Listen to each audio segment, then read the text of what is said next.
Shalom, que la paix de Dieu te remplisse de là où tu nous regardes maintenant sur YouTube et Facebook et même quand tu vas nous regarder plus tard à travers le replay sur YouTube ou Facebook. Un shalom également à toi aussi qui nous suit à travers l'Afrique francophone, Sonyota TV, Canal+, la chaîne 366. Que les Seigneurs te bénissent. Nous sommes heureux de te savoir connecté en train de nous suivre. Je suis pasteur Ariane Kisanga, ici à Alpha Ministries à Toronto. Bienvenue en 2026 avec Alpha, bienvenue à la saison 6, bienvenue sur Créer de l'espace pour Dieu. Créer de l'espace pour Dieu est un moment où nous venons intentionnellement faire une pause. Une pause à quoi? Une pause au bruit, une pause à la précipitation, une pause à la pression. Et nous venons pour être au pied du Seigneur, pour l'entendre nous parler.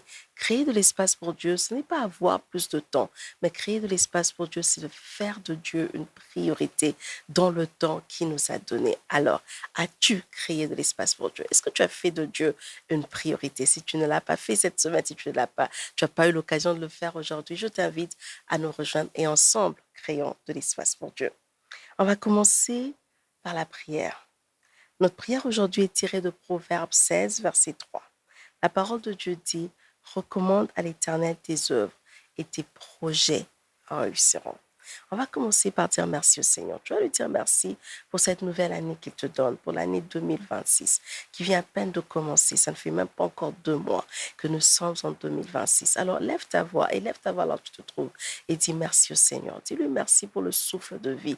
Dis-lui merci parce qu'il te donne encore une opportunité cette année d'écrire quelque chose de nouveau. Dis-lui merci parce que tu as encore compté parmi les vivants, ce qui fait que ce rêve que tu as encore l'opportunité de travailler vers ce rêve-là aujourd'hui.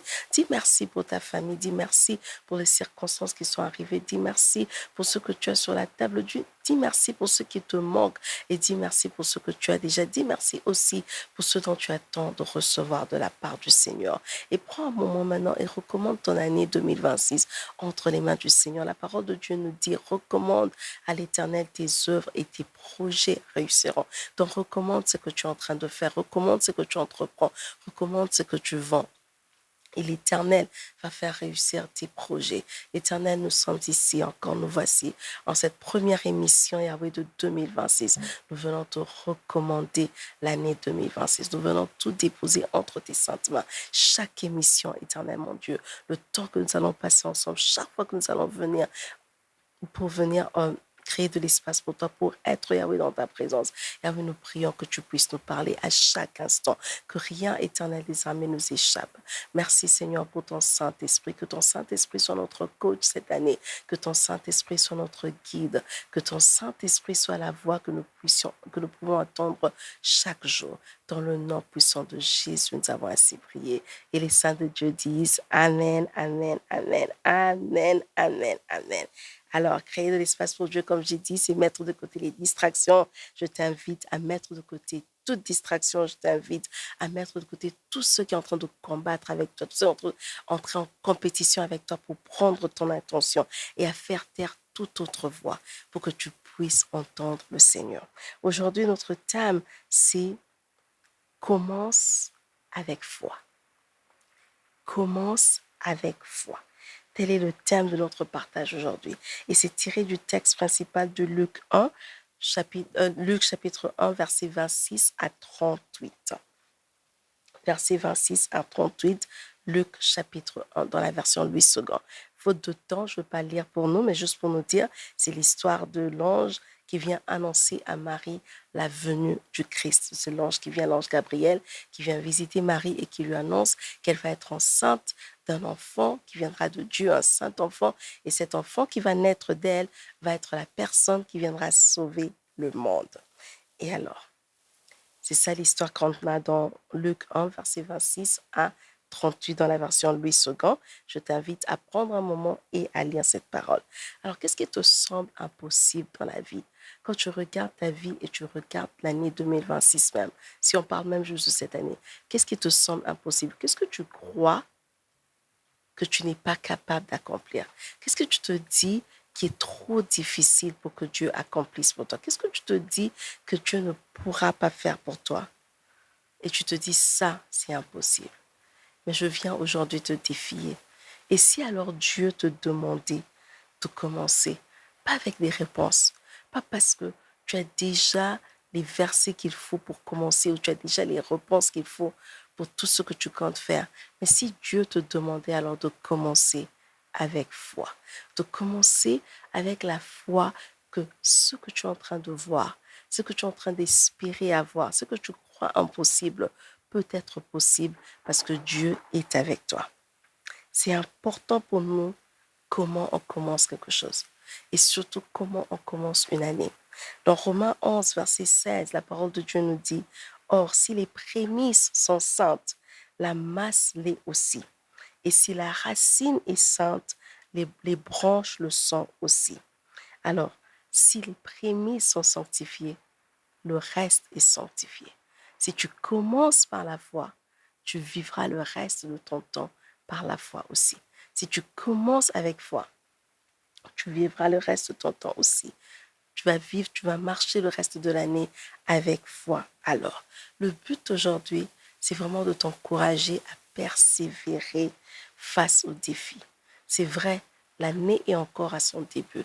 Peut-être tu as encore des rêves. Peut-être tu te dis, oh non, ce sera une année rose. Peut-être tu te dis, ah, c'est une année qui s'annonce déjà difficile pour moi.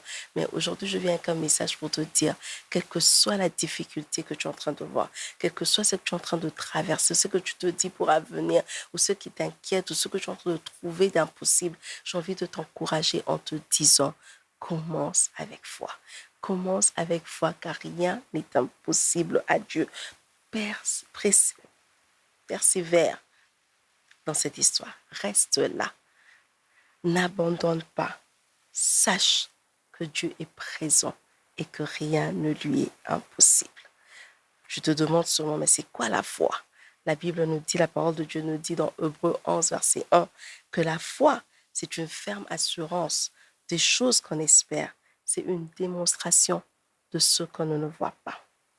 Hébreux 11, verset 6 nous dit que sans la foi, il est impossible de lui être agréable. Et encore, Romains 10, verset 17 nous dit, ainsi la foi vient de ce qu'on entend, et ce qu'on entend vient de la parole de Christ. Alors, c'est quoi la foi? La foi, c'est simplement faire confiance à Dieu avant de voir les résultats. La foi, c'est faire confiance au caractère de Dieu avant de voir la réalisation, avant de voir les circonstances changer. C'est de te dire que ce Dieu qui m'a appelé est fidèle et ne changera pas. Et parce qu'il est fidèle, je crois que ce qu'il m'a dit, il va le faire. C'est ça, avoir la foi. Notre foi a plusieurs sources. Comme on vient de lire dans différents versets, notre foi vient de la parole de Dieu, la parole écrite, le logos, la parole de Dieu telle qu'elle est écrite. Mais notre foi vient aussi d'une parole prononcée, une parole révélée, une parole que Dieu déclare sur toi. Notre foi vient aussi de cette parole Réma, qui est la déclaration, la parole que Dieu prononce sur toi. Notre foi peut aussi venir, peut aussi avoir une source, peut aussi être motivée ou même fortifié ou encouragé par ce qu'on voit autour de nous, par les témoignages, soit les témoignages du vécu personnel ou le témoignage des vécus des autres personnes. Notre foi vient aussi des expériences passées avec le Seigneur et notre foi peut aussi venir par simple révélation divine. Et on a deux cas de figure que j'ai envie de présenter aujourd'hui quand nous parlons de la foi. Juste pour notre première partie, on a deux cas. On a le cas de Sarah, la mère de Isaac. Sarah est cette femme qui a cru en Dieu sans avoir une référence préalable. Avant Sarah, la Bible ne nous présente pas une autre femme qui a attendu, qui avait du mal à concevoir. Sarah est la première femme qu'on rencontre dans la Bible qui a des problèmes de conception. Ève est venue, elle a conçu sans problème. Dieu a promis, tu vas être dans la douleur, mais Dieu ne lui a pas dit que tu n'auras pas d'enfant. Dieu a juste dit que ça va être dans la douleur que tu enfanteras. Dans la première femme qu'on rencontre, qui a des problèmes d'enfantement, qui est vieille et qui n'arrive pas à avoir des enfants, la première femme que la Bible qualifie de stérile, c'est Sarah. Et Sarah, dans Genèse 18, versets 10 à 12, on a Dieu qui promet à Sarah de lui donner un fils dans sa vieillesse. Et Sarah rit. Sarah a ri parce que la réalité qu'elle vivait ne correspondait pas à ce que Dieu lui disait. Sarah a ri parce que je dis, mais je suis vieille. Abraham, mon mari aussi, est vieux.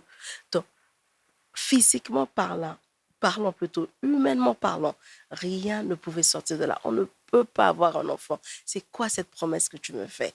Et Sarah, elle rit. Elle rit à la promesse du Seigneur. Et dans Genèse 21, au premier verset, l'Éternel se souvient de ce qu'il avait dit à Sarah et l'Éternel fit pour Sarah ce qu'il avait promis. Donc Dieu reste fidèle à sa parole et il vient et donne à Sarah ce fils dont il avait promis à Sarah. Hébreux 11, 11 nous dit que c'est par la foi que Sarah elle-même, malgré son âge avancé, fut rendue capable d'avoir une postérité parce qu'elle a cru à la fidélité de celui qui avait fait la promesse. Elle a cru au caractère de celui qui avait fait la promesse. Elle n'avait aucune référence autour d'elle. Elle n'avait aucune raison pour dire, parce que Dieu a fait pour Abigail, il fera pour moi aussi. Parce que Dieu a donné des enfants à Ève, il le fera pour moi. Elle n'avait aucune référence.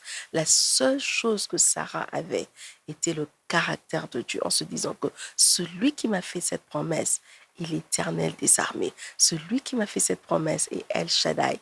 Il peut tout faire. Alors je dois juste croire à sa parole. Sarah n'avait pas de plan B. C'est soit je crois à la parole de Dieu et je saisis un enfant malgré mon vieillage, ou alors je ne crois pas à la parole de Dieu et je meurs comme ça sans avoir laissé une sémence sur terre. Sans aucun exemple, sans témoignage, sans précédent, Sarah a cru à la promesse de Dieu. Elle a littéralement pris Dieu à ses mots. Elle a dit, tu as dit que tu allais me donner des enfants. Je me tiens ici pour voir ces enfants-là. Car c'est toi qui as fait la promesse et je te crois fidèle. Quand on entre dans le Nouveau Testament, on rencontre une autre femme qui agit encore avec foi. Et là, on voit le cas de Marie. Le cas de Marie, c'est le cas d'une personne qui a foi en Dieu, mais elle a foi parce qu'elle a vu Dieu faire. Elle a foi parce qu'elle a entendu. Sa foi a une référence. Sa foi a un témoignage du passé. Pas un témoignage personnel, mais un témoignage de sa communauté.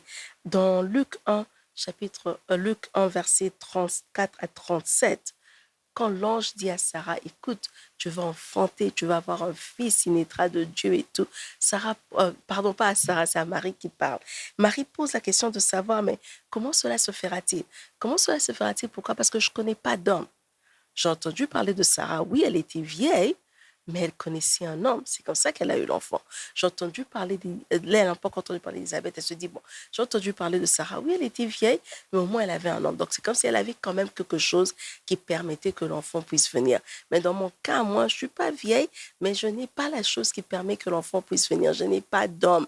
Alors comment cela se fera-t-il? Comment est-ce que moi, Marie, je vais être capable de donner naissance à un enfant et puis un saint enfant qui va venir pour sauver l'humanité? Comment cela se fera-t-il? L'ange lui dit, écoute, le Saint-Esprit se viendra sur toi et tout ça. Elle dit, ok, le Saint-Esprit, c'est bon, mais c'est encore spirituel. L'ange décide de descendre et de dire à Marie, écoute, Élisabeth, ta parente, est à son 6e mois. Voici, elle aussi a conçu un fils dans sa vieillesse. Là, quelque chose clique pour Marie. Elle se dit, non, non, non, non, non, non. Le cas d'Élisabeth, on le sait tous que c'est un cas impossible.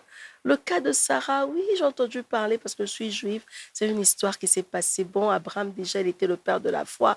Déjà, il a quitté la contrée où il était pour aller là où Dieu l'envoyait, tout simplement se basant sur la parole de Dieu. Donc, sûrement que sa femme pouvait se dire, bon, comme Abraham l'a fait, hein, ce Dieu a été fidèle avec nous jusqu'à présent, il peut continuer. Mais dans le cas d'Élisabeth, avec son mari Zacharie, c'est un cas que nous, dans la famille, on sait que l'enfant ne peut pas sortir de là. Mais dans ce cas-là, un enfant est venu. Quelque chose change en Marie. Elle se dit, non, non, non, non, la situation d'Élisabeth était impossible.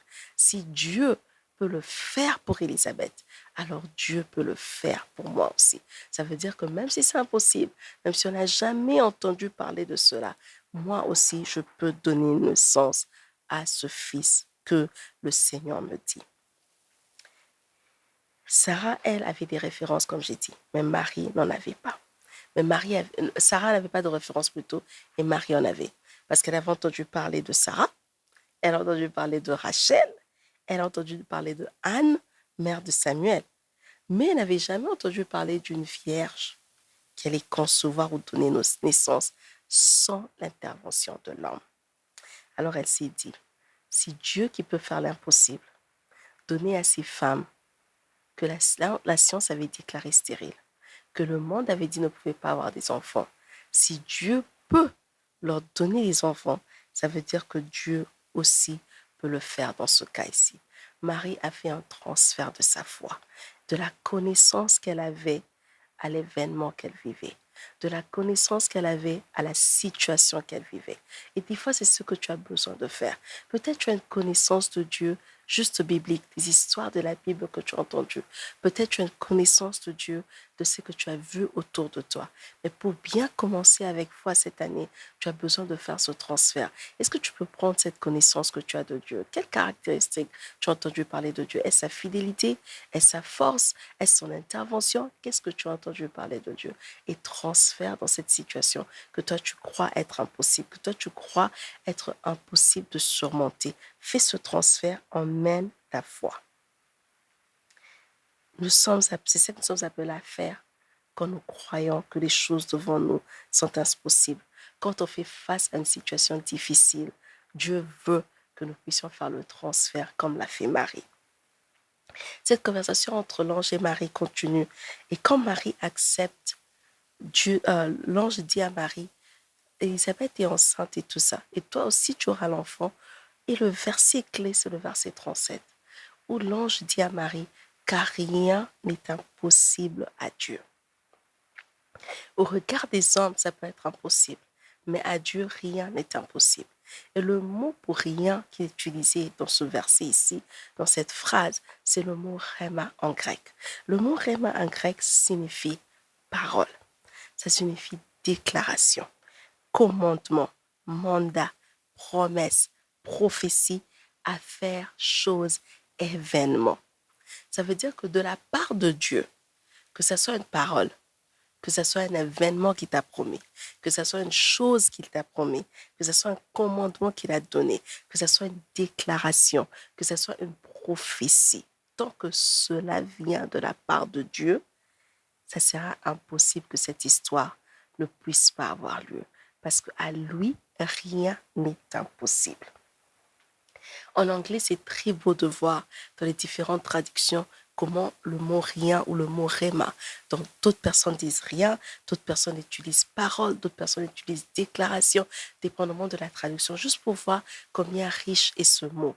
Donc, quand l'ange dit aucun rhéma de la part de Dieu n'est impossible, l'ange dit à Marie aucun événement, aucune chose, aucune histoire, aucune déclaration, aucune prophétie, aucun commandement, aucune parole, aucune promesse, dès que ça vient de Dieu, n'est impossible.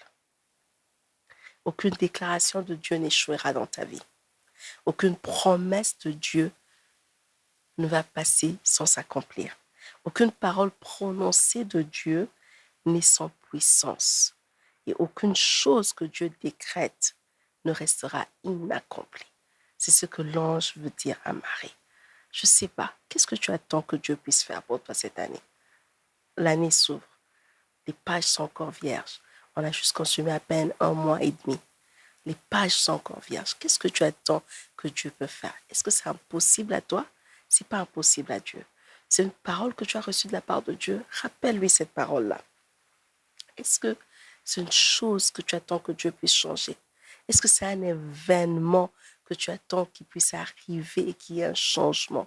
Est-ce que c'est une histoire que tu attends? Est-ce que c'est une prophétie que tu attends voir l'accomplissement? Rien n'est impossible à Dieu. Comment regardes-tu ta réalité? Quelle parole as-tu quand tu regardes ta réalité? Est-ce que tu es Sarah? Est-ce que tu es Marie? Qui es-tu devant cette promesse? Dieu peut tout faire. Il n'y a rien qui lui soit impossible. Mais nous aussi, on a notre part à faire. Et notre part, c'est en 3 parties. Nous devons faire confiance à Dieu, comme l'a fait Sarah, comme l'a fait Marie. toutes deux ont fait confiance à l'Éternel. Ils ont cru en sa parole. Nous devons obéir à ce que Dieu nous demande de faire. S'il dit reste calme, reste calme. Nous devons rester obéissants et obéir à ce que Dieu nous demande de faire. Et la troisième chose, c'est que nous devons prendre Dieu à ses mots. Dieu ne ment pas. Il ne va pas changer. Dans Psaume 89, il promet de ne pas changer ce que sa bouche a déclaré. Qu'est-ce que Dieu a déclaré sur ta vie? Quelles sont les paroles qui ont été prononcées sur toi? Quels sont les événements que Dieu t'a promis? Peut-être c'est un mariage, peut-être c'est un travail, peut-être, je ne sais pas, c'est une collation, peut-être c'est un voyage, peut-être c'est une guérison. Quels sont les événements que Dieu t'a promis? Même ces événements-là ne sont pas impossibles. En concluant aujourd'hui, je veux juste t'encourager qu'il ne faut jamais, jamais, jamais perdre sa foi et toujours commencer par la foi. Parce que quand tu commences ton année avec foi, quand tu commences ton année avec la foi que ça ira bien, ton année ira bien. Parce que rappelle-toi, quand les prémices sont saintes, le reste l'est aussi. Si tu as foi en février, tu as la foi que tout ira bien, je suis sûre que cette même foi-là va être appliquée en mars, en avril, en mai, en juin, en juillet. Tous les restants de cette année, tu pourras avoir la foi parce que tu as commencé avec la foi. Que ce soit quelque chose que tu as déjà entendu Dieu faire auparavant, ou que ce soit quelque chose que tu n'as pas encore entendu Dieu faire, tu te dis ça, j'ai aucune référence. Je ne sais pas si Dieu est même capable de faire. J'ai jamais entendu Dieu toucher cette histoire ou faire cette chose dans ma vie ou dans la vie d'autres personnes. Je veux t'encourager aujourd'hui que si cela vient de Dieu, rien n'est impossible à lui. Qu'il y ait des références ou pas, toi aie confiance à l'Éternel. Que ta voisine ait expérimenté cela ou pas, toi aie confiance à l'Éternel. Que tu aies vu ou pas, toi aie confiance à l'Éternel. Même si la Bible n'en parle pas, si Dieu t'a dit qu'il va le faire, toi aie confiance à l'Éternel. Même si tu te dis que c'est un miracle que je n'ai pas vu dans la Bible, aie confiance à l'Éternel. Il t'a dit qu'il va faire ce miracle-là, il va le faire. Rien n'est impossible à l'Éternel. Rien. Et alors rien n'est impossible à Dieu. On va juste baisser nos têtes dans la prière. Tu vas prier qu'en ce début d'année, que Dieu puisse renouveler ta foi. Que Dieu booste encore ta foi. Demande au Saint-Esprit d'augmenter ta dose de foi. Demande au Saint-Esprit d'augmenter ton niveau de confiance à l'Éternel. Demande au Saint-Esprit de te rendre encore plus confiant, plus confiante à l'Éternel. Demande au Saint-Esprit de te rendre encore plus fort, de te rendre encore plus sensible à la voix de l'Éternel. Que la confiance que tu fais à Dieu, que tu puisses voir. Et si tu es découragé là où tu te trouves, que le Saint-Esprit te donne la force. Que le Saint-Esprit te rappelle les bonnes paroles de l'Éternel. Josué dit aux enfants d'Israël qu'aucune des bonnes paroles que l'Éternel a prononcées sur vous ne sera nulle, ne tombera avant. Chacune d'elles s'accomplira.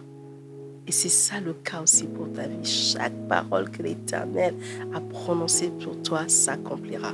Alors toute personne qui se sent découragée, toute personne qui se sent comme si, oh c'est encore une autre année, je veux encore souffrir, cette maladie ne va pas encore partir, cette histoire je veux encore vivre. Tout cela, je veux que tu saches aujourd'hui que si tu remplaces cela par la foi, tu verras des merveilles. Car rien n'est impossible à Dieu. Père, nous te disons merci. Merci parce que nous t'appartenons. Toi, le Dieu El Shaddai, le Dieu Tout-Puissant. Merci parce que tu vas faire des grandes choses dans nos vies. Dans le nom puissant de Jésus, nous avons ainsi prié. Et les saints de Dieu disent Amen, Amen, Amen, Amen. Merci d'avoir pris ce moment pour créer de l'espace pour Dieu avec nous. Je t'encourage à souscrire, je t'encourage à nous suivre, à t'abonner sur chacune de nos plateformes parce que cela aussi nous aide à propager la bonne nouvelle, à aider d'autres personnes aussi à créer de l'espace pour Dieu. Jusqu'à ce qu'on se voit la semaine prochaine, rappelle-toi de toujours créer de l'espace pour Dieu.